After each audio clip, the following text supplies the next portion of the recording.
Oh no. Hello, I'm Melanie. I'm an artist and avid DIYer here on YouTube. I normally do weekly vlogs, but at the moment it's bullet journal season and I'm having a lot of fun. So let's crack into my 2025 bullet journal. Well, if you've seen last week's video, you know I managed to get a hold of the Notebook Therapy 2025 Lucky Box, which I have been trying to get one of these lucky boxes for 3 years, and I'm so excited I finally got it. I love everything in it, and now it's time to make up my bullet journal. Yay! I'm using the little bullet journal that came in the lucky bag, which is absolutely stunning. It looks like a little book. It's so cute. It's smaller than I'm used to. You can see it's not only thinner, but it's also just that wee bit shorter, and then it's much skinnier as well. I'm not convinced I'm gonna get the full year in here, but it's too cute and too pretty for me to just like not use it. But so far it's going pretty good. I made up this bullet journal while live on my Twitch channel with one of my lovely art friends, Red Straw Baby. They make the most beautiful art. Insert Red's art here. And I definitely recommend you go check them out. Gobby. I just picked like 5 tombos and ran with that for the whole year. So we've got the 568, this lovely dark blue, 0401, which is this really nice pale blue, 817, which is this nice dark pink, 910, which is really pale pink, and last but not least for little shadows and highlight, the Tombow N87. And you can tell by how worn these pens are, they are very well loved and very well used. And they're going to be living in the little pencil case that came. They just fit. You would not be able to fit more than a couple of these in here. It's so soft. Astara will probably not be joining us today. She's currently having a nap down here. Hello, here's your little face. Anyway, so let's dive in. I did pre-plan my pages on my iPad. Given the smaller size, I wanted to make sure what I had would work before I got too deep, but spoilers, so shh. When you open the journal, it has this lovely craft front page, and of course, I had to write my name. I love when notebooks give you a wee space for that. I don't know why, it's just fun. And then I am so silly. I always do a cover page of my journals and I completely forgot to leave one for myself. So we run straight into the contents page. I'm hoping maybe I can pick up like a little Velux or... Velux, is that how you say it? That doesn't seem right. That sounds like my windows, my skylights. Vellum! Velux is my skylights, vellum is the paper. I'm hoping I can pick up like a vellum cover that's got like 2025, maybe some pretty pictures on. I've got one previously from a really lovely little Etsy shop called Cosmica. I think they have their own website now, so I make sure to shop from there. If anyone's got any recommendations, make sure you pop them down below. So I really would love a cover sheet for this journal. Anyway, now we dive straight into a contents page. Some people call them indexes. I prefer them call them contents, especially because bullet journal looks so much like a hardback book. I feel like contents is more appropriate. It just doesn't quite fit. And we're using the theme of the lucky box, which was myths, and of course I have to start with the unicorn. Being Scotland's national animal, it is very fitting, and also they're cute. And then we went on to make another 2 headers for the contents page. I didn't know if I need 3 pages, but 2 felt too small, so 3 it is. For this one I used a couple more unicorn stickers. Rather than the shiny rainbow, they have more of a chunky holographic, which looks absolutely amazing. Not a lot of decorating, I just like to give myself a lot of space, and you know, as we fill up the pages, as I add in my headers and all of this, so spaces will appear and I'll pop in stickers and bits of washi tape later down the road. Next is a page that probably needs a little bit of explanation. If anyone has an Apple Watch, you'll be very aware of your activity rings. If you don't, the activity rings help you encourage you to move. You've got a red, a green and a blue one. Red is for just kind of called move, and it counts it in calories. It's just general movement, keeping yourself moving throughout the day. There's then the green ring, which is exercise, trying to get you to raise your heartbeat. And then there's stand, which is just encouraging you to, you know, make sure you're standing, not sitting about all day. Really self-explanatory, but I'm not very good at getting them. So I'm adding a year overview tracker for them. I made a mistake. Thank God for Tippet. Between working from home, having my own schedule, and a lot of work that means I'm probably sitting down, I am not very good at getting my rings. And I have little stickers. Where's my little stickers? Here we go.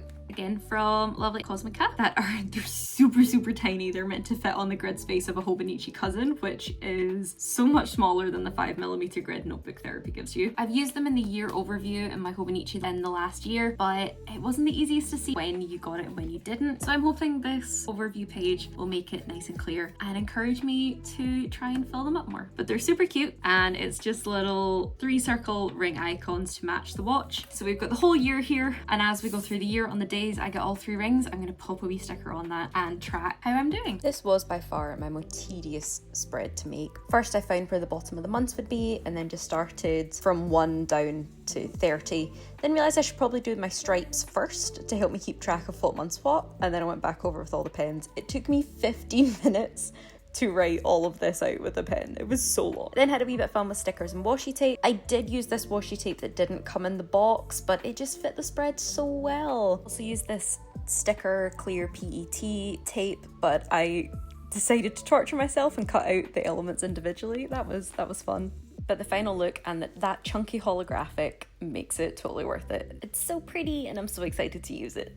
Just gonna make a note that any B-roll I need. Maybe not professional. Next, again, working for myself, having my own schedule, setting my own days, means that the day can easily get away from me. I have an ideal timings for the day that isn't necessarily strict, but helps encourage me to get up, get out of bed, stop scrolling social media, and get on with my day. I used to have a lot stricter than this with, you know, on certain days I did DIY, on certain days I did art. But this year we're going for a wee bit more flexibility and just have AM work and PM work. We'll see how it goes. There's a mixture, very much peer-reviewed, undiagnosed ADHD, very heavily peer-reviewed, and I'm hoping somewhere between, I need a routine, but I also don't need a routine, and I'm hoping this will be some middle ground that we can work with. I had so much fun decorating this page with loads more of the stickers and washi tape. Mainly used the roll of stickers, the big roll of stickers, the clear PET washi tape that came with it, and just one from the sticker sheet. All of these have like different ways of being holographic and shiny, and I think it looks so cute when they're all together. It might be a bit much for some people, but I'm so obsessed with it. I think it's adorable. Just some days I have specific things that I need to remember to do, so again I've just noted them on like the other side of my ideal day, what day they start, and there's something for every weekday, but we make it work.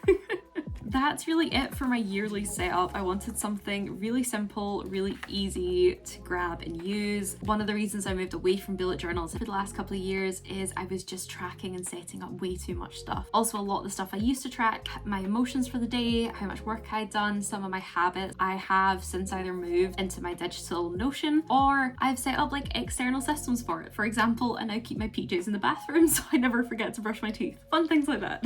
Keep the year overview super simple, super easy, and just keep it down to what I needed and what I could manage on an everyday basis. So the last page we set up in bullet journal so far was the January monthly overview. Again, I think this turned out super cute, keeping with the same colors. I think the only color I didn't use on this page was the dark pink, mainly sticking with the big tape of stickers, the roll of clear PET. I was using the clear PET washi tape almost like stickers. I would sit and cut them out. Oh my god, it was such a pain. It was so intricate, and I now have these cut-offs I'm not quite sure what to do with, but I think the overall look and effect was totally worth it. And these can just live in the little washi tape box until I want to use them. Thought I would have to just stick this roll of washi tape down as is. There was no sticky on the back. As I was cutting into them, I realized they are stickers. They're just really hard to grab and split away from the backing. So that at least saved me trying to stick down plastic into the book, which was a big win. So for the monthly view, again, just wanted to keep it super simple. I'm trying to make it really easy for myself. There's a few things I need to have reminders about. A monthly goal, I've been a wee bit trying to set less a hard goal of I want to do this much art and I want to do this much DIY, more of like an overarching goal, like this month I want to focus on and improve my healthy eating, or I want to focus on the DIY and improve the living room space. Finding that balance between giving myself a goal and targets and not giving myself anything and then me not doing anything. I'm just trying to find a middle ground here. It's so hard. Next section down on the page, I wanted to note my favourite hobby right now, what I'm enjoying the most. A lot of evenings I find myself just sitting scrolling through social media or binge watching something on TV and not actually enjoying any of my hobbies. So I wanted to kind of make a note for myself to jog my memory and be like, hey, you like this? Maybe you want to do it? I have about 4 different crafts I'm in the middle of right now. Needle felting a seal, I'm crocheting a granny shawl, obviously I have all my paintings, I've got the bullet journaling, I've not touched my Switch in months. There's like 4 books I've got sitting upstairs that I want to read. We'll find a balance eventually. Next section down was a little space space for my social media planning, not a massive amount of space in the journal. I have a feeling I might want a wee bit more space in future, but I thought I'd try it out to start with. I can always change it up. That is the beauty of bullet journaling. So we have a little month overview, and I made myself with my printer and my cutter little different icons for different social medias. Let me know if you'd like to see these in my Etsy shop. I more than happily sell them if people would be interested. They were optimized for the Hobonichi cousins, so some of the small ones are really, really small, but it hopefully means it will work on this kind of smaller bullet journal space too. A roll of social media stickers. And then just space underneath as well for short form and long form content ideas. Going into 2025, I'd really like to move away from vlogs and maybe move into a wee bit more videos like this. Hopefully you guys are enjoying them. I'm certainly enjoying making them and editing them. And again, it just releases me from a wee bit of pressure of having to do set things in the week, you know, if I promised them in a vlog. Just trying to ease the pressure back off myself a wee bit. And of course, to honour the Lucky Myth Lucky Box, say that 10 times fast. And we have used unicorns for the spread, which I think they're so cute. The artist and whoever designed these on this whole collection, absolutely stunning. Oh, here comes our door. Ugh. Are you okay? Would you like to apologise for all your barking? I made sure the house was safe. Am I allowed to wet filming? I'm gonna say you're good. So that's the whole of my bullet journal this year. Really not much to go through at all, but I am really looking forward to being back in bullet journal, having a bit more freedom and flexibility to just kind of make the spreads and pages whatever I want and not feel as tightly restricted to every single day that more structured planner like the Hobonichi Cousin lends itself to. This is nothing against Hobonichi Cousin. It worked wonderfully for me for a couple of years there while I needed a bit more structure, especially when I was in my old office job. It was so good. But now where I can and need to give myself a bit more freedom, I'm hoping the bullet journal will let me have that and just slowly try to find a balance and work towards a happy melt. Recovery from burnout takes a long time, guys. It's so pretty. Again, thank you so much for Retro Baby for hanging out in the stream with me while we made our bullet journals up together. I had so much fun, and thank you for watching. If you've made it this far, don't forget to like and drop a wee comment of a unicorn for this lovely collection, and I'll see you guys in the next one. Bye. Now I have 4 hours to edit this.